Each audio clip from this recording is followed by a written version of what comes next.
Si des gens écrivent, c'est parce que le monde est un acte de langage. La langue humaine est un outil de signifiance, de délivrance. Écrire, c'est dire. Dire, c'est soumettre la vie aux possibilités de l'intelligence. C'est faire du réel un lieu connu et fragile.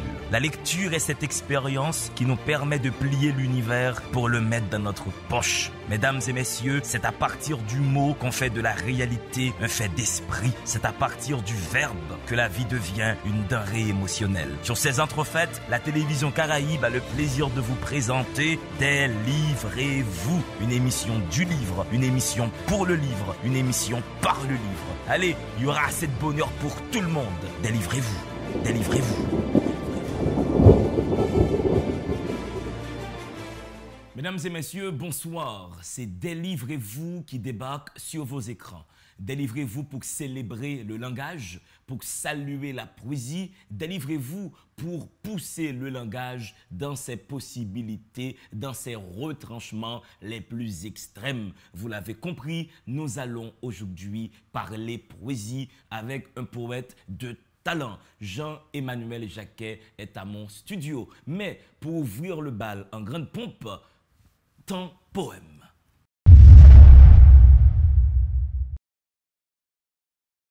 Il était mon invité il y a quelques semaines, Jean-Pierre Siméon, lettre à la femme aimée au sujet de la mort et autres poèmes. Je vais vous lire un poème pris à la page 77 de ce recueil de poèmes. Jeunesse, je suis dans ta poigne encore sous le vent des orages. Regarde, je fouille les parfums de l'oranger. Je jette ma pierre à l'invisible. Jeunesse, attarde-toi dans l'étoile, comme une île à l'encre dans l'abîme. Autour de toi, les siècles, comme des coupes vexées. Et tu bois à genoux leur vin noir, à même la flaque, au milieu des lampes répandues. Rends offense pour offense. Fais sonner clair ta riposte comme d'une lèvre à la gorge des filles. Offre une fontaine à l'évidence. Offre une fontaine à l'évidence. Jean-Pierre Siméon, lettre à la femme aimée au sujet de la mort que je vous ai invité à découvrir dans la rubrique Temps poème. Et maintenant, nous allons dans une rue à Pétionville. Et cette rue est la principale maladresse d'une femme aimée. L'heureux coupable s'appelle Jean-Emmanuel Jacquet. Allez, respirez, il vous revient tout de suite. Si des gens écrivent, c'est parce que le monde est un acte de langage. La langue humaine est un outil de signifiance, de délivrance. Écrire, c'est dire. Dire, c'est soumettre la vie aux possibilités de l'intelligence. C'est faire du réel un lieu connu et fragile. La lecture est cette expérience qui nous permet de plier l'univers pour le mettre dans notre poche. Mesdames et messieurs, c'est à partir du mot qu'on fait de la réalité un fait d'esprit. C'est à partir du verbe que la vie devient une denrée émotionnelle. Sur ces entrefaites, la télévision Caraïbe a le plaisir de vous présenter Délivrez-vous, une émission du livre, une émission pour le livre, une émission par le livre. Allez, il y aura assez de bonheur pour tout le monde. Délivrez-vous, délivrez-vous. Une nuit qui laisse nos pensées traîner en dehors du rêve est un espion. Lit à hauteur d'étoile, lit plaintif qui balbutie nos tâtonnements et nos douces souffrances.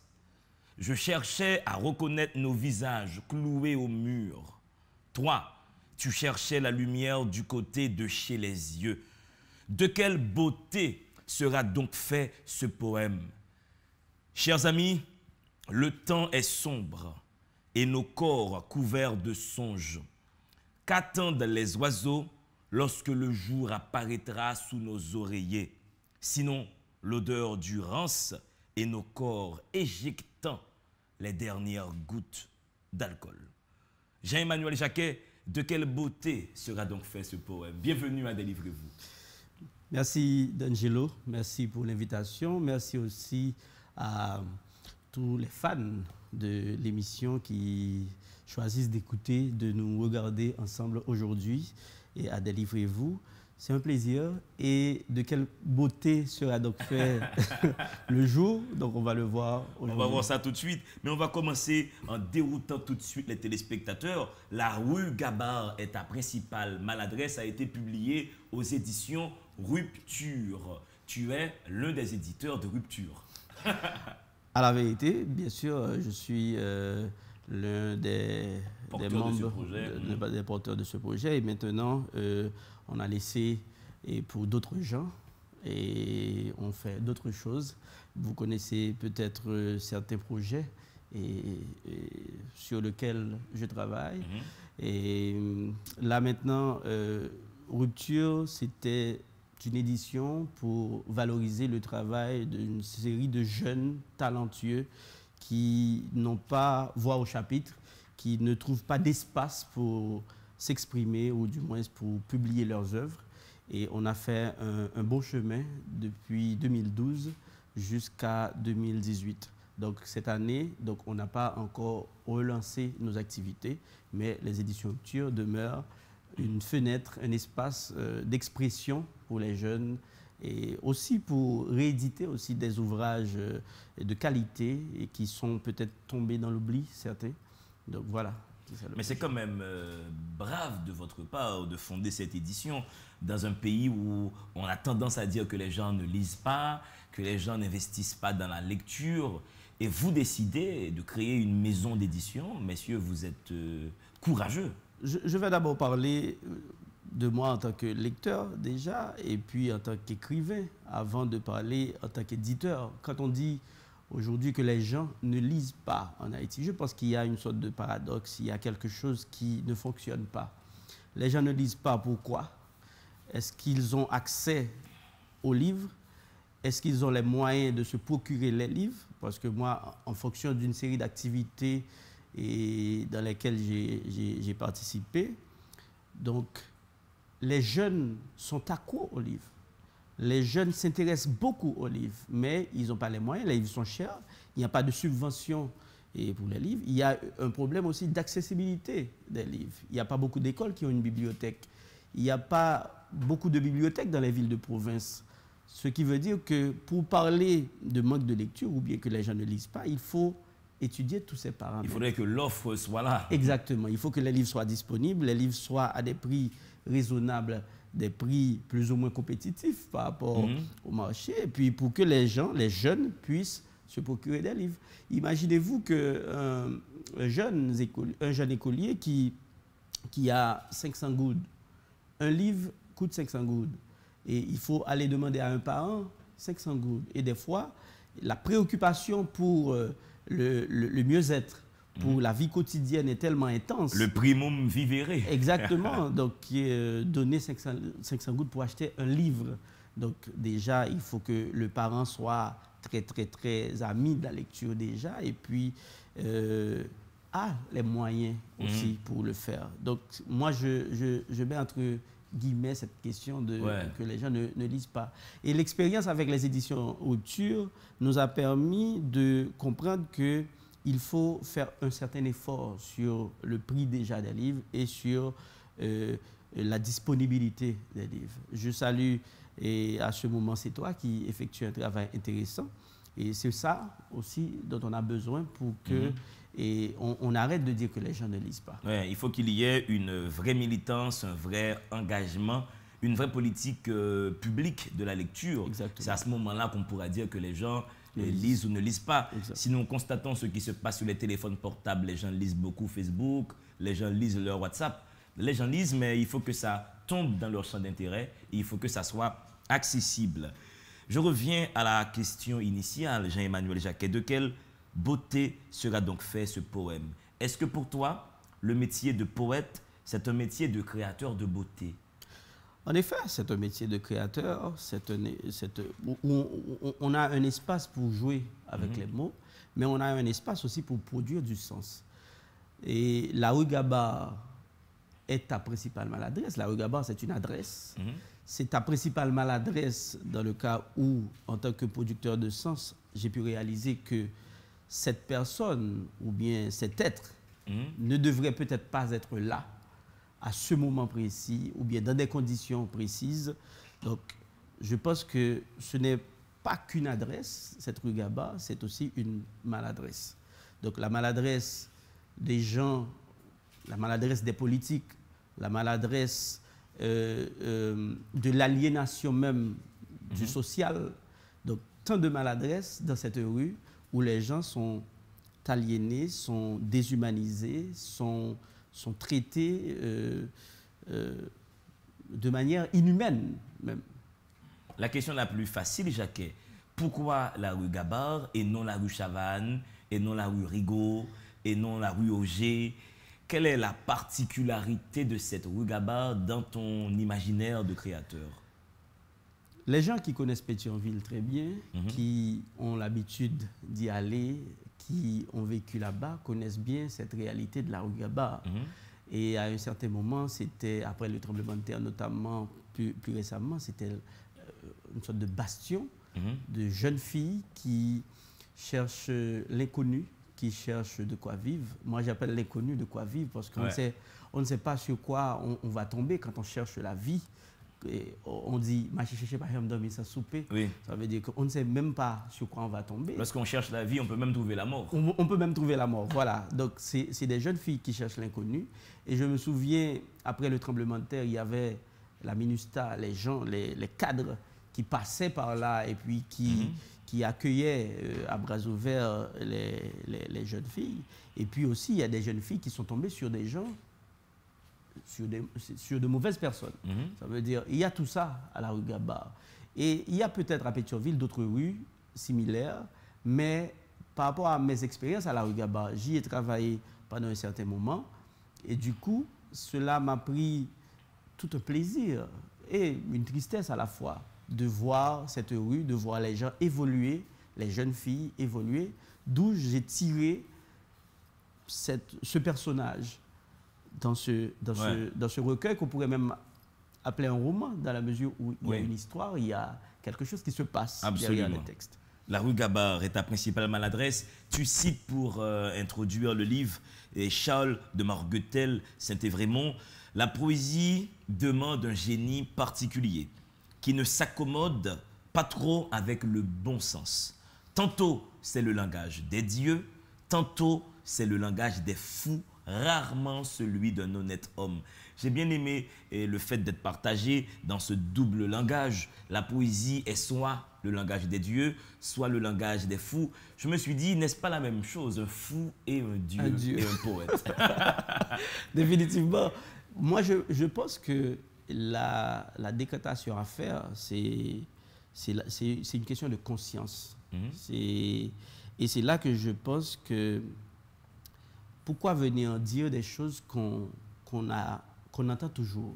Pourquoi venir dire des choses qu'on voit toujours, qu'on sent toujours? Il faut que le poète parte à la recherche de quelque chose de neuf. Parfois, il peut avoir cette conscience des dieux. Et parfois, il peut perdre cette conscience et patauger dans une sorte de folie, mais une folie importante. Quand on se dit que, par exemple, on peut partir d'un lieu qui est la rue Gabar pour ne pas parler du lieu. La maladresse, ce n'est pas un lieu. La rue Gabar, c'est un lieu. Donc, on peut partir du lieu pour ne parler que d'une maladresse, que de quelque chose d'autre. Ça veut dire que moi, dans ce livre, j'ai essayé de mélanger la conscience des dieux et la folie furieuse des gens dits fous. Qu'est-ce que tu penses des gens qui ont une perception très cliché et très péjorative des poètes et de la poésie? Des fois, la personne prend la parole, donne son point de vue sur un fait d'actualité et t'entends quelqu'un qui te dit « Ah, toi, tu fais de la poésie ». Bon, chacun voit la poésie de son lieu de création. Par exemple, moi, comme lecteur, je peux voir le poète d'une certaine façon. Le poète lui-même peut se voir d'une certaine façon. Donc, le poète, et c'est toujours difficile de parler de ce qu'on fait Parce qu'à un certain moment, on écrit pour soi-même, pour prendre du plaisir, pour se partager soi-même, sans bien entendu tourner le dos au lecteur, parce que sinon, on pourrait dire tout ce qu'on écrit, on le garde à soi. Et parfois, on peut écrire pour partager avec les autres. Donc, moi, je pense que c'est de ce lieu-là que je suis. Je suis à la fois du lieu où je transpire à travers ce que j'écris et aussi je partage. Moi, j'aime partager. Et je pense que c'est pour cette raison que je dis au départ que la poésie doit être aussi productrice de sens. C'est vrai qu'on est libre avec les mots, on est libre de faire les agencements, de crier, mais qu'est-ce qu'on dit? Qu'est-ce qu'on est en train de dire? Ce que tu entends par sens, c'est un sens auquel tout le monde peut se référer et non un sens aporétique, fermé, réservé qu'à des initiés. Mais exactement, exactement. Moi, je suis à la fois pour cela. Des fois, le sens trop hermétique, ou du moins quand le texte est trop hermétique, on a comme impression qu'il y a un manque de maîtrise de la langue. Moi, je suis dans cet effort-là même de vouloir dire quelque chose qui est accessible. Certains poètes peuvent ne pas être d'accord, mais moi je suis de ce côté-là. Dans le sens, dans l'antisens, mais de quelque chose qu'on peut apprécier, qu'on peut partager, dans lequel on peut se retrouver. Donc tu es un poète qui a comme tempérament un besoin de tenir la main de son lecteur. Exactement, exactement. Comment aimer pour te le dire? Comment redire cette nuit intense où on ne trinque qu'à la nuit? Tes paroles sans protection, comme rature dans le noir. Tu cherches jointure là où il n'y en a point, là où les mots se heurtent contre eux-mêmes. Nuit dense, comment te retirer de ces gestes qui beuglent? La nuit a mal dans la nuit, mal dans son corps, mal partout, si ce n'est la pointe de tes pieds pour tracer la forme des corps dans le noir. Chaque silence est un souffle qu'on lance en signe de détresse devant des mains étrangères à leurs complices. Je voudrais ce soir te parler de sueurs taquines qui laisseront au lit nos gestes d'atelier. Il y a quand même quelque chose qui se passe, Jacquet, dans ta construction, dans ton sens de la construction. Le poème, dans l'ensemble, produit un sens, mais on a l'impression que chaque phrase produit un sens autonome. Chaque phrase n'est pas forcément le prolongement de la précédente, mais ça te donne quand même un bloc de sens. Du coup, je me suis dit, comment tu opères pour créer ce sens-là? J'aime très bien cette question, parce qu'en tant que poète, on est dans un exercice difficile. Moi-même, voici comment je travaille mes vers. Chaque vers est un poème. Et l'ensemble des vers forme un poème. Ça veut dire que forme le poème. Ouais. Ça veut dire que je travaille le vers. Je travaille le vers pour que le vers, je peux l'enlever du poème et qu'il garde tout son sens sans le poème. Le vers peut exister de manière autonome. De manière autonome sans le poème. C'est un exercice difficile qui s'opère à travers tous mes poèmes, tous mes textes sont ainsi faits. Parce que la nuit a mal dans la nuit, mal dans son corps, mal partout. Tu changes d'univers de sens tout de suite, si ce n'est la pointe de tes pieds pour tracer la forme des corps dans le noir.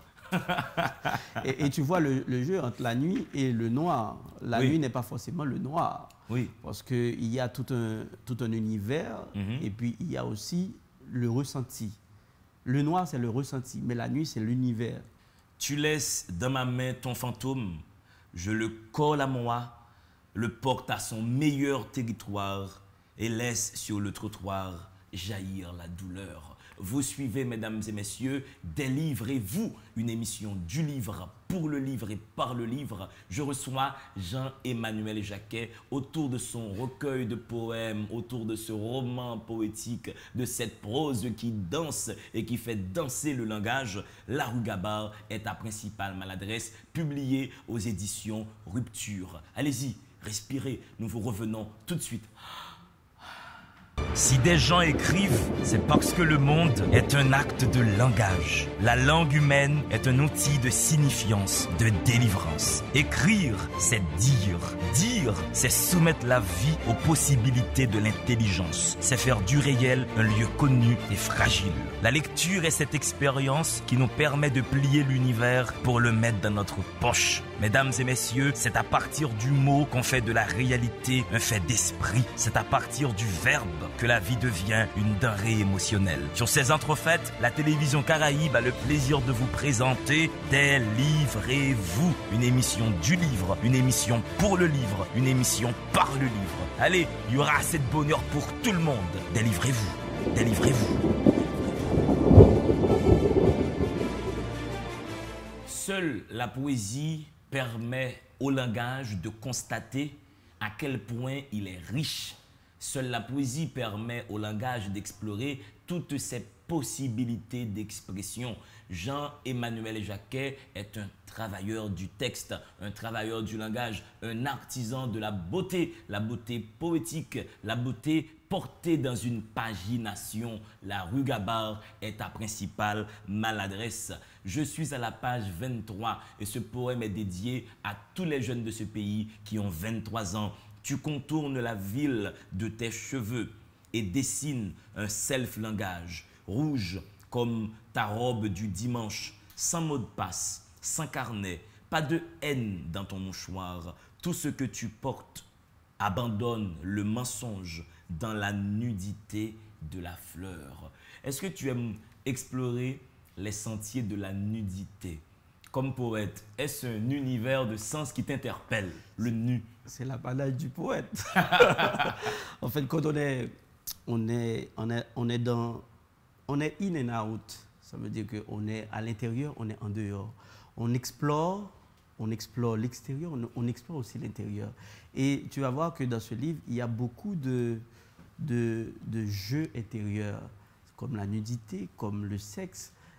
J'ai vu que tu as posté un vers intéressant, donc pas de mains qui sortent sans odeur de sexe en attente de pénétration, donc en attente de complicité qu'il y avait, parce qu'il y a en attente de pénétration aussi, c'est un peu pareil. Donc on est dans moi j'aime explorer, j'ai exploré de manière intelligente, de manière très poétique, pour que les gens sentent, les filles notamment, sentent qu'on parle d'elles, qu'on parle de leur corps, qu'on parle de leur... Sans les aliéner, sans aliéner ce corps. Parce que la nuit a encore peur de rêver, des mots par vagues et déchirants, des mots mis à mort pour contester la peur. Parce que la nuit se recroqueville en boulet de papier dans ses corps indéchiffrables, corps émerveillés en perpétuel anonymat, corps parce que les mots échappent à la nuit, pour palper la dimension du feu éclaté entre nos jambes. Toi, corps, qui ne se reconnaissent pas dans la nuit, sont un iceberg. Ils sont pierres fêlées au-dessus de nos têtes, coquilles de verre qui enlacent l'horizon des mots. Jean-Emmanuel Jacquet, dans ta cuisine intérieure de poète, qu'est-ce qui t'intéresse le plus, le mot ou la phrase? Moi, c'est la phrase. Et peut-être c'est une façon de résumer tout ce que j'avais dit tout à l'heure. C'est la phrase. Il faut que le vers soit accompli. Il faut que le vers soit bien construit. Le mot est important, mais il n'a pas de sens pour moi. Il suffit qu'il tombe dans la phrase pour trouver son sens. Ça veut dire que le mot n'est pas ma première priorité. Je les utilise, mais c'est le vers qui m'importe. Il faut que le vers réussisse. Et quand est-ce que tu sens que le vers est une réussite? Ça, c'est bien. Voici une question intelligente, une question intéressante. Je vais te dire quelque chose de personnel, d'intime aussi. Ouais. Moi, c'est mes oreilles qui m'apprennent que le vers est réussi. C'est mes oreilles. Ouais. Mes oreilles de poète, mes oreilles de lecteur, ce sont elles qui m'apprennent que le vers est réussi. Donc, toi, tu fais confiance au corps sonore. Exactement. Quand le vers est achevé, je le lis. Et puis j'ai dit, ça va. Parce que mes oreilles me transmettent le sens. Mes oreilles me transmettent le fini du travail. Est-ce que tu es le genre de poète qui déchire beaucoup de poèmes le lendemain matin, après les avoir écrits la veille, et après un moment d'extase et de jouissance devant la réussite des vers? Non, je ne fais même pas ça. Je reste beaucoup de temps sur le poème. Ce qui veut dire que je finis le poème. Le poème peut prendre 2, 3, 4 jours.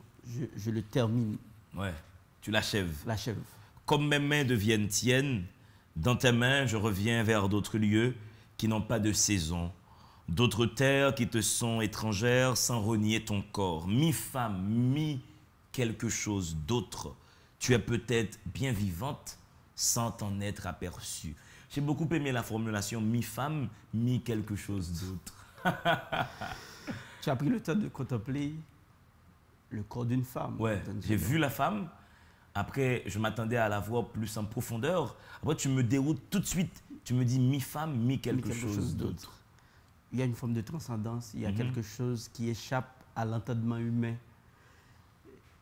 Je suis peut-être en train de dire quelque chose de très intime, de très personnel aussi. Quand on fait l'amour, quand on regarde une femme nue, et pardon au féminisme, parce qu'ici, il y a presque une tendance, quand on parle du corps d'une femme, c'est pas bon. Donc, moi, je pense qu'il y a aussi le regard protecteur, le regard appréciateur, le regard complice aussi de ce corps. À un certain moment, on perd la conception féminine de ce corps, et puis on se retrouve dans un autre univers, celui des songes, celui du rêve, celui des anges. De toute façon, c'est quelque chose d'autre. Est-ce que tu as l'impression qu'une femme nue serait presque comme une piscine débordante? Il y a trop de choses qui se passent dans une piscine, attention. Attention, mais La Rue Gaba, ce livre... est ta principale adresse. C'est tout ça aussi. C'est oser dire des choses. Et parce que tu peux voir, il y a un vers dans ce livre où j'ai dit « Je suis un violeur en devenir en te regardant nu ». Ça veut dire qu'il faut... Attention, il faut oser dire des choses. Il faut sortir du formel.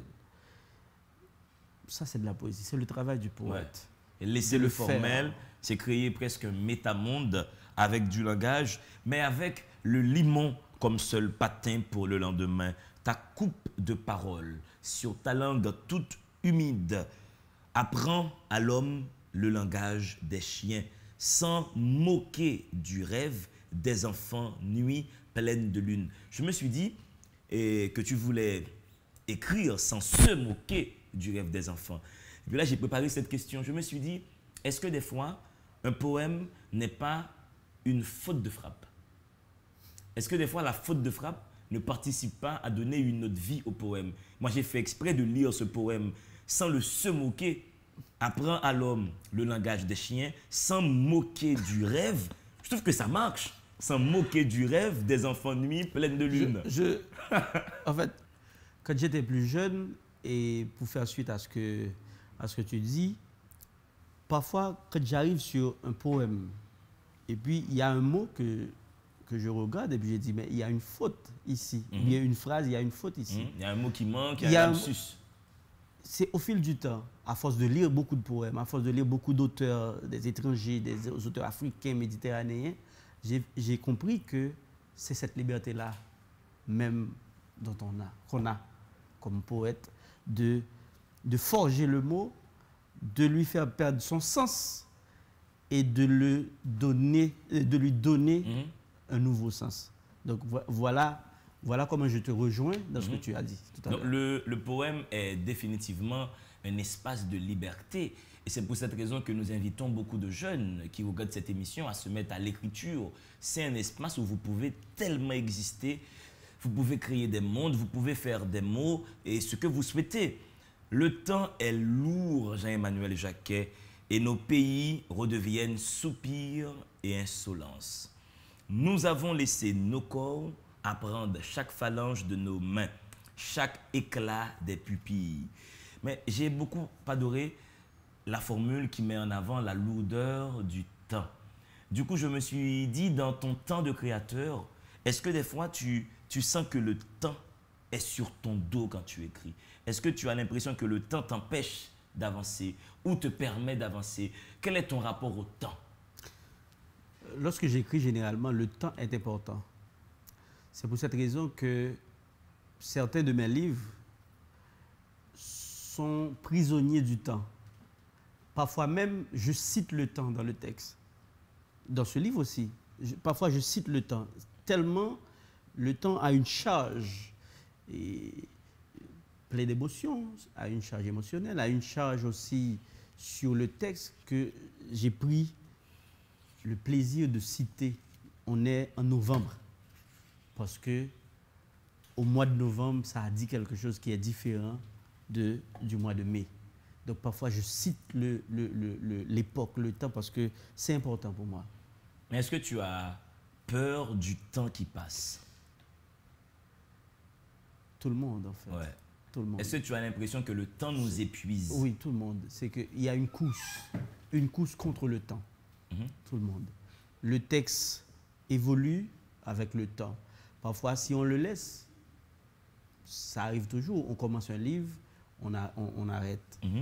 Et puis, 1 an plus tard, on revient sur le livre, mais on a tout perdu.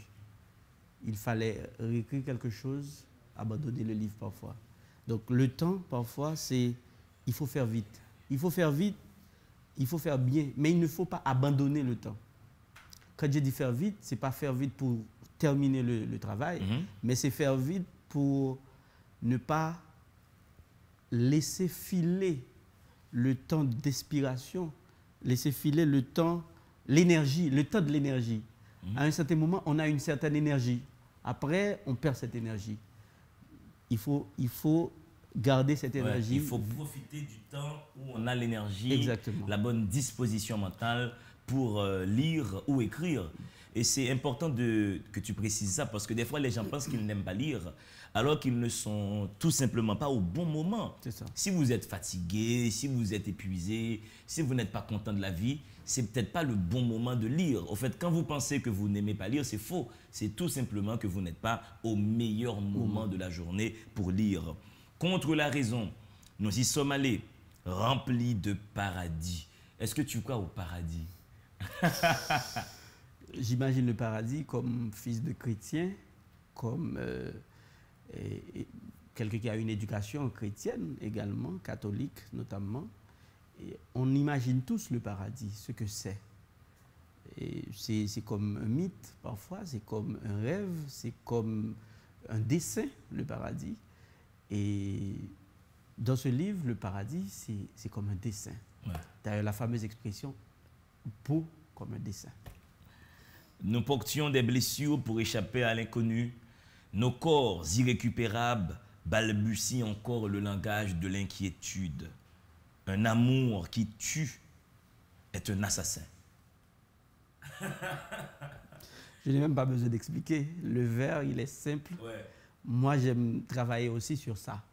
Sur le poète, je pense qu'il doit dire quelque chose et que c'est fini.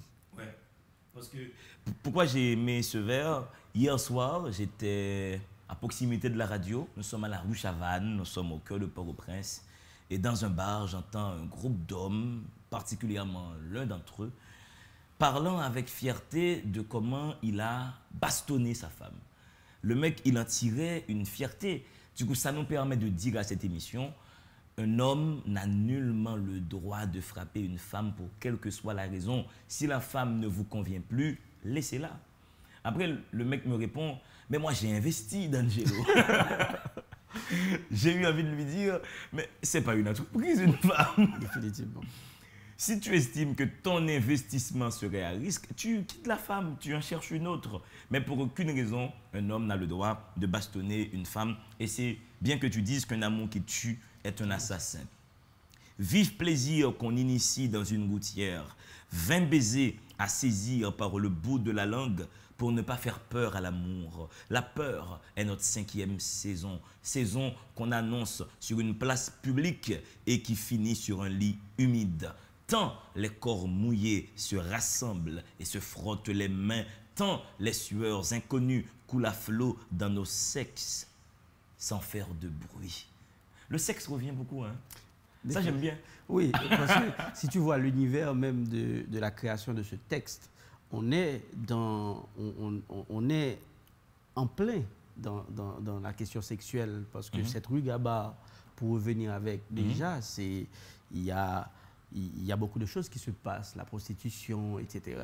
Et tu peux voir dans le texte aussi, il y a un cheminement. Je pars d'un lieu, il y a quelqu'un que je suis. Donc j'ai ma caméra là dans le texte.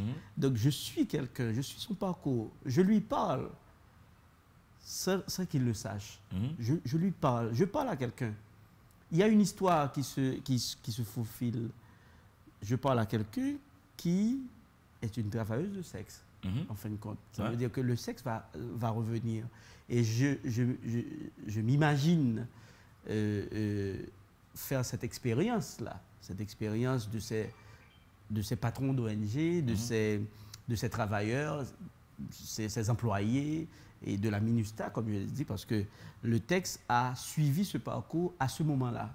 Même si le texte va paraître après, mais le texte va suivre ce parcours, cette ambiance-là, où les gens montent et puis ils passent, ils récupèrent quelqu'un et puis ils montent avec. Donc il y a tout ça. Moi, je suis là comme spectateur à me dire... Attention, c'est quoi ça? Qu'est-ce qui se passe? Cette fille-là que j'ai suivie à la rue Gaba, je me suis même renseigné sur là où elle habite, sur comment elle fonctionne, sur ce qu'elle fait pendant sa journée, que je vais aussi parler dans le texte. Donc, le sexe va revenir à chaque instant. Ouais. Et du coup, étant donné que nous sommes dans cette partie du scénario, est-ce que tu penses, Jean-Emmanuel Jacquet, qu'une travailleuse de sexe est capable d'amour? Est-ce qu'elle peut tomber amoureuse d'un client et se mettre à coucher avec lui sans argent? Ou prendre son argent, mais l'aimer en même temps? Non, mais là, on pourrait aller même plus en profondeur sur ce secteur-là même, parce qu'il y a beaucoup de catégories. Oui, dans ce secteur d'activité professionnelle.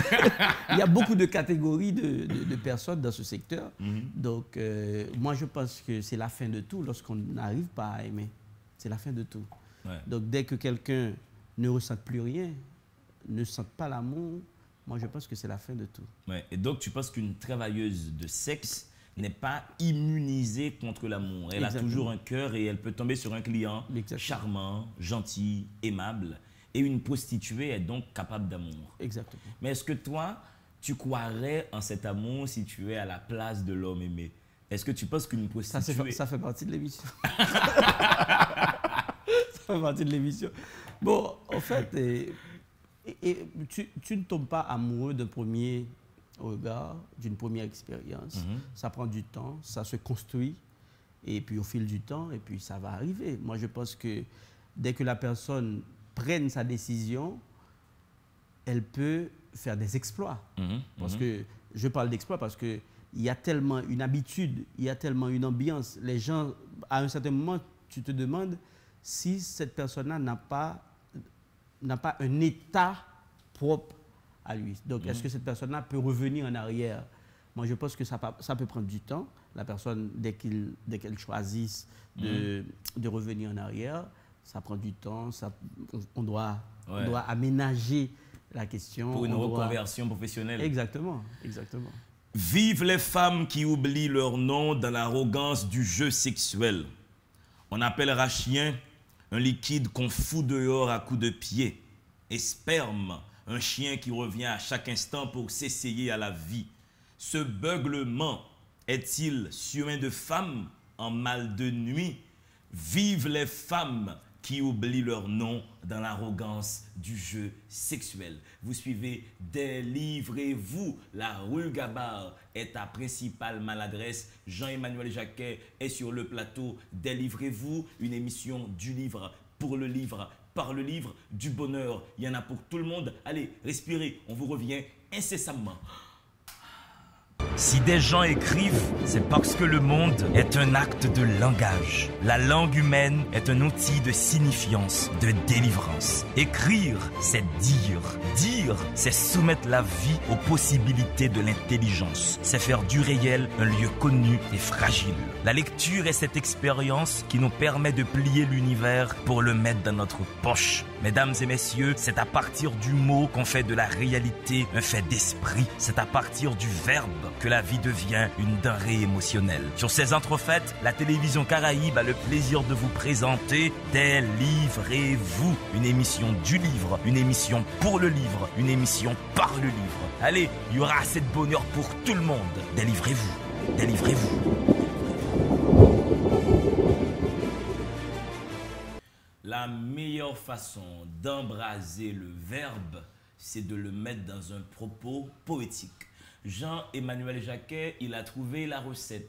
Il nous place dans une rue, à Pétionville, et dans une maladresse. La rue Gabard est ta principale maladresse, publiée aux éditions Rupture, distribuée par Communication Plus.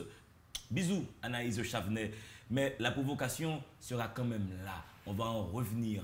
Je suis un présentateur provocateur. Vive les femmes qui oublient leur nom dans l'arrogance du jeu sexuel. Plaidez-vous coupable?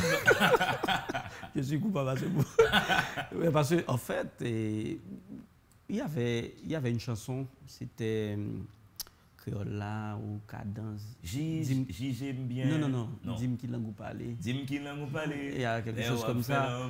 Ouais, il y a, quand j'ai dit les femmes qui oublient leur nom dans l'arrogance du jeu sexuel, parfois c'est tellement intense. En fait, j'ai utilisé arrogant, l'arrogance du jeu sexuel. Des fois, on sent que on est dans une intensité vorace, quelque chose comme ça. Et puis, tu vois, moi, j'aime ce moment-là où les femmes s'expriment. Donc, je voulais saluer toutes ces femmes-là. Ça vous intéresse que j'ai dit, vive ces femmes. Ouais. Tu en as fait une affaire personnelle. Tu vas saluer toutes ces femmes qui peuvent déparler en faisant l'amour. Exactement. J'espère qu'il y en a beaucoup qui regardent cette émission. Hein. Et continuez, mesdames, à déparler. Autant que vous le voulez, autant que ça vous enchante. Ça va plaire. Ouais. On n'arrête pas un mort qui refuse son cimetière. Arnaud Delcote, qui a préfacé le livre, a relevé également ce vers. Il est particulièrement déroutant, je trouve. Hein. On n'arrête pas un mort qui refuse son cimetière. Qu'est-ce qu'on doit faire de ce mort-là? Je ne sais pas, définitivement. Mais ce vers-là a une charge historique terrible. Là-dedans, il y a plein d'histoires comme ça. Dans la province, il y a même une fameuse histoire où les gens qui pratiquaient le vol, en fait, qui volaient les cadavres et dans le cimetière. Et puis, une fois, la police a arrêté quelqu'un qui était en train de s'enfuir avec un cercueil. Un cercueil. Et puis, quand la police lui a demandé où est-ce que tu viens avec ce cercueil, pourquoi tu l'as volé, il a dit qu'il n'aime pas où on l'a enterré. Donc, c'est le mot. Il y a plein de choses. C'est le mot qui a répondu aux policiers. Les mecs, excusez-moi, c'est un problème de confort. Hein. Je n'aime pas ça. Il ne faut pas le prendre personnellement. Exactement. Je n'ai pas aimé la place où on m'a enterré. Du coup, je voulais me déplacer. Exactement. Et pourtant, c'était un voleur de cercueil. Ça veut dire, il y a plein de petites histoires. Moi, quand j'étais plus jeune, et puis dans la province aussi, à Campérin notamment, il y a beaucoup de choses. Tu sais que le poète, l'écrivain en général, il amène avec lui beaucoup de vécu. D'ailleurs, on ne peut pas écrire sans avoir vécu. Oui, on ne peut pas écrire sans sa mémoire sociale. Exactement. Donc, parfois, on laisse glisser cette mémoire-là de manière très subtile dans le texte. Donc, c'est ce que j'ai fait parfois et qui donne quelque chose de déroutant, comme tu dis, mais quelque chose de vrai, de nouveau, de neuf. Et, Et ça ouvre aussi une carte postale. Un lecteur qui ne connaît pas Haïti Et par le jeu de cette phrase, ce lecteur comprend le phénomène de la zombification. Les Haïtiens peuvent, il me semble, tuer quelqu'un, puis le réveiller à une certaine heure, avec plein de procédés, plein de techniques. Voilà. Au moins, René Depès en a parlé dans Adriana, dans tous mes rêves. Voici une autre recommandation de lecture. Si vous voulez comprendre la zombification, il faut lire Adriana, dans tous mes rêves, de René Depestre. Nous sommes dans une crue de sperme sur sac de couchage. Chantent les anolis, rêvant de papier pour parer la saison nouvelle. Nu corps se trompant de saison, parle par poussière et rhumatisme. Nous sommes bains dérisoires dans le chant de Marx. Chant s'écrivant pour la provocation C-H-A-N-T. Fresque mobile à portée de nuit. Réticence contre réticence. Atibon contre Atibon. Nous avons laissé des coquilles de rêve dans le couloir et nous en avons fait des ombres. Mais Atibon contre Atibon, qu'est-ce que ça veut dire, Jean-Emmanuel Jacquet? Je demeure haïtien, donc parfois dans l'incompréhensibilité des choses. Comme aujourd'hui, il y a une tendance, chaque fois qu'on ne peut pas résoudre un problème, on fait appel à Dieu. Les protestants organisent des jeûnes, ils organisent des veillées, des trucs comme ça. Moi, je fais appel à Atibon pour m'expliquer ces phénomènes, ces corps. J'aime utiliser un mot pour parler des corps différents à chaque fois, des configurations. Toutes ces configurations de corps, tous les jours, dans cette rue Gaba, je fais appel à Atibon contre Atibon. Cette rue Gaba qui est intense, qui est immense. Et en parlant de l'appel aux dieux, ou aux lois, aux esprits, ça me fait penser à une scène que j'ai vécue en venant faire cette émission. Il y a un marchand de poissons très connu à la rue Chavannes qu'on appelle Pasteur, justement.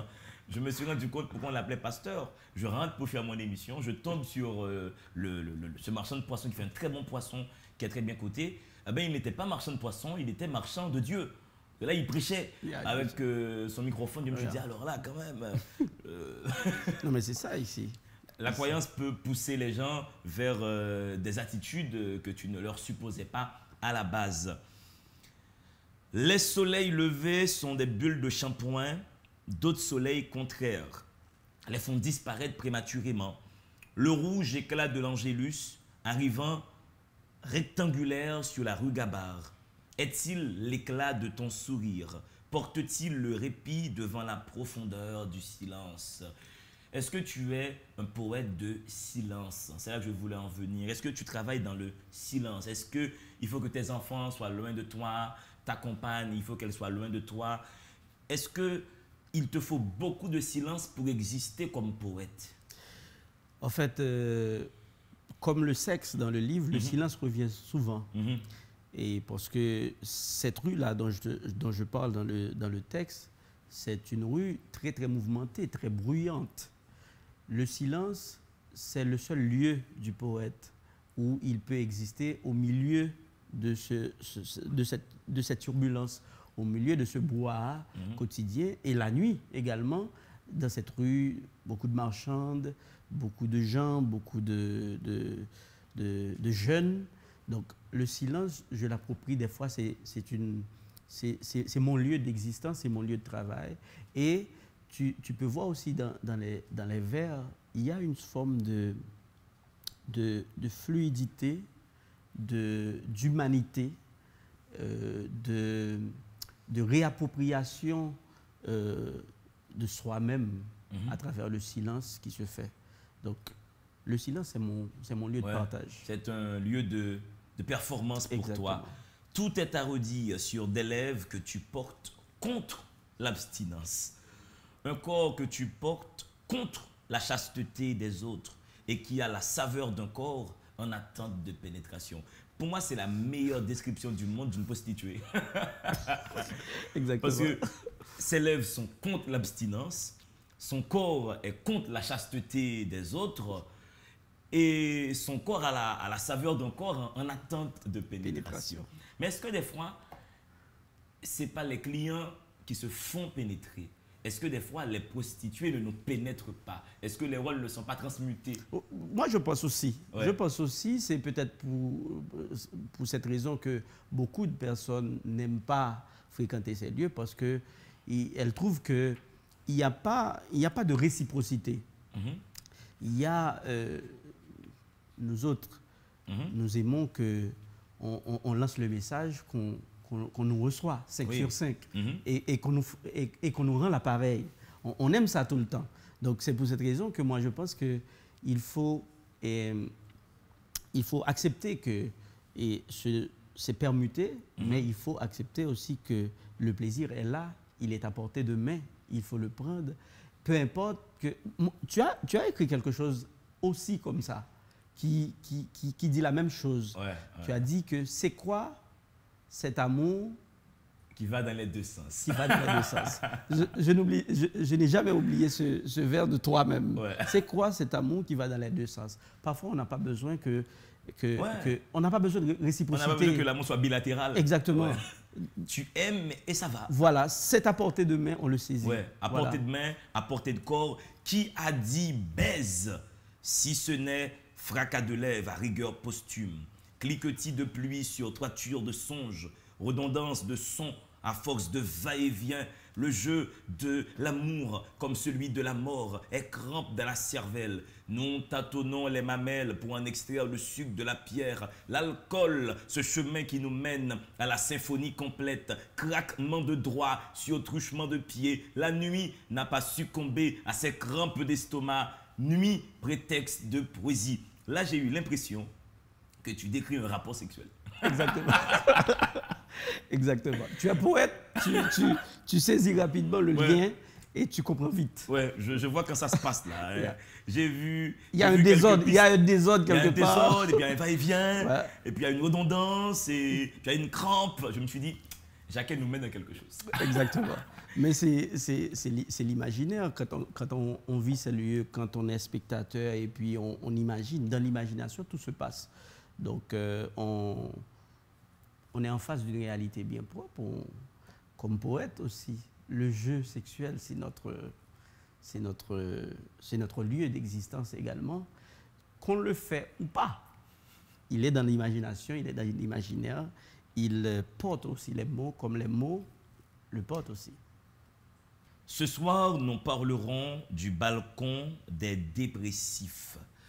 Jean-Emmanuel Jacquet, Haïti, en ce moment, est un balcon de dépressifs. Quand nous avons le live de l'émission sur Facebook, tel est le cas présentement, je lis des fois quelques commentaires où les gens disent « Mais le pays brûle, mais ce monsieur à la télé, il parle français !» Du coup, ça me fait beaucoup rigoler. Et je me suis rendu compte qu'il y a vraiment un balcon de dépressifs par ce qui se passe, qui est catastrophique. Est-ce que tu penses que la poésie peut aider à la dépression collective ambiante? Est-ce que la poésie peut participer à réparer cette plaie qui tue ce pays?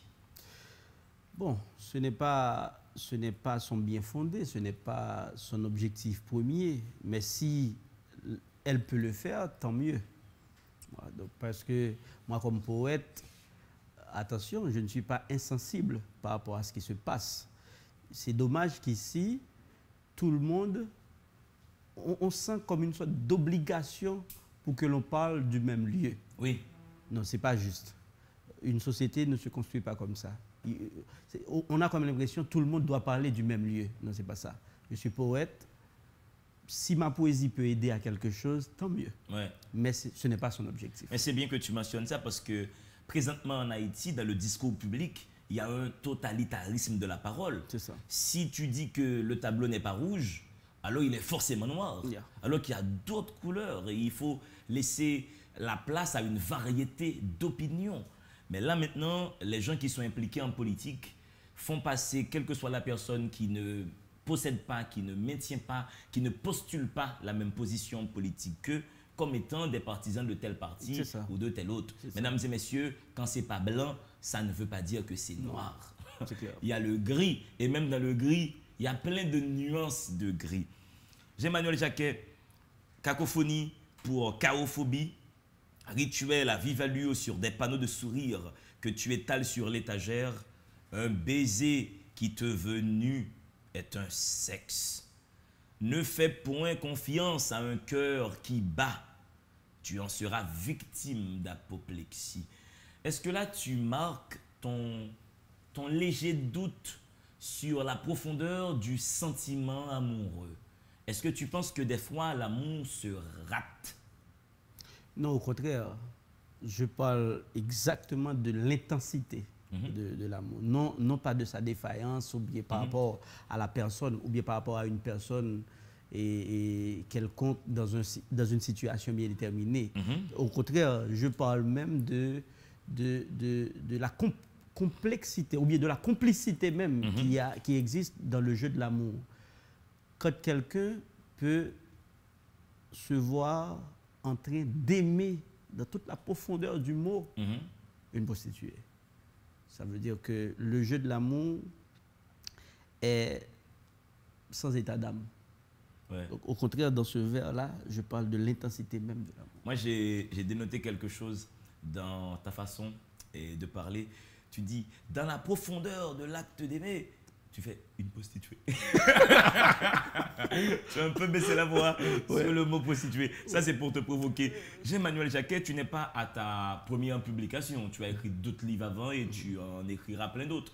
Est-ce que tu peux rapidement nous signaler d'autres titres que tu as déjà publiés et qui sont disponibles? Oui, mon premier texte, c'est Homo Sensuel. Homo Sensuel, qui a eu un succès retentissant à Livre en Folie. Qui est paru en 2013. Et puis, il y a Quartier d'oubli. C'est un roman épistolaire. Et puis, il y a Calaroche, c'est une nouvelle en créole. Il y a La Rue Gabar, est ta principale maladresse. Et puis, il y a Trapèze, qui est sorti l'année dernière. Et là, maintenant, il y a d'autres projets qui viennent sûrement à la fin de cette année. À la fin de cette année, il y aura encore d'autres livres de Jean-Emmanuel Jacquet. Les livres de Jean-Emmanuel Jacquet sont distribués par Communication Plus. Delma 60, et c'est impossible de rater Communication Plus. C'est la plus grande maison qui distribue des livres en Haïti. Et on peut trouver également tes titres à la librairie La Pléiade. Donc, certains sont disponibles. Donc, je salue Polo qui tient cette librairie avec sa femme magnifique, très gentille. C'est une librairie que je vous invite à visiter de temps en temps. Merci Jean-Emmanuel Jacquet d'être passé sur le plateau Délivrez-vous. Mais s'il y a un jeune garçon de 22 ans qui te regarde là maintenant, qui n'aime pas lire, je te dis, fais lire, bye bye, pam, sombre, jenny, blodeur, tu bats de boy, plec, plec, bye, yo, tog, chou. Et quel conseil tu peux donner à un jeune brédien ou à une jeune brédianaise, voilà, qui n'aime pas lire? Bon, mon conseil, c'est d'essayer. C'est d'essayer. Pas quel que soit le livre. Hein. Quel que soit les livres. Ouais. Au moins Le Petit Prince, au moins La Rue Gabar est ta principale maladresse. Il faut essayer parce que c'est pas en voyant les gens lire ou ne pas lire qu'on peut essayer puis on l'adopte. Oui, voilà. Donc il faut essayer. Voilà, il faut essayer et il faut adopter votre propre rythme de lecture. Beaucoup de jeunes me contactent sur Facebook, sur WhatsApp et me disent « Mais D'Angelo, comment je dois lire? Quelle est la technique pour lire ?» Il n'y a pas une technique toute faite. Il faut avoir votre propre rythme de travail, votre propre rythme de plaisir. Parce que avant tout, l'acte de lire est un acte de jouissance, le plaisir du texte. Donc, lisez comme vous le pouvez, un livre par semaine, un livre chaque 2 semaines, un livre par mois, un livre chaque 3 mois. L'essentiel étant que vous soyez des lecteurs, l'essentiel étant que vous prenez votre esprit en main et que vous meublez cet esprit. Merci Jacquet d'être passé sur le plateau. On va se revoir très bientôt, vivement, sûrement, absolument. Un verre pour taquiner les téléspectateurs, l'abstinence à ces périodes de faiblesse. La Rue Gabar est ta principale maladresse. Je remercie toute l'équipe technique de la télé qui m'a permis de vous présenter ce poète, ce recueil de poèmes qui part un peu, qui a des allures de roman. Je remercie Gamin, Féquière, je remercie Greg Bull, je remercie Alphonse, je remercie Spencer qui fait pour nous le relevé en image, les photos. Comment oublier Guito, ce maniaque de la caméra et du succès. Wendy qui a une coupe de cheveux très particulière, mais c'est notre Wendy, donc on fait avec. Il ne s'attendait pas à l'attaque, mais c'est comme ça. En ami, on se fait des petits coups bas. Hein. Il faut remercier toute l'équipe de la télé. Je ne sais plus qui j'ai oublié. Hein. Émilie qui fait le maquillage. Mais ma mémoire fonctionne comme un trou. Et je vous dis, continuez à charbonner et votre intelligence. Dans le monde, il doit y avoir deux êtres, des livres et vous.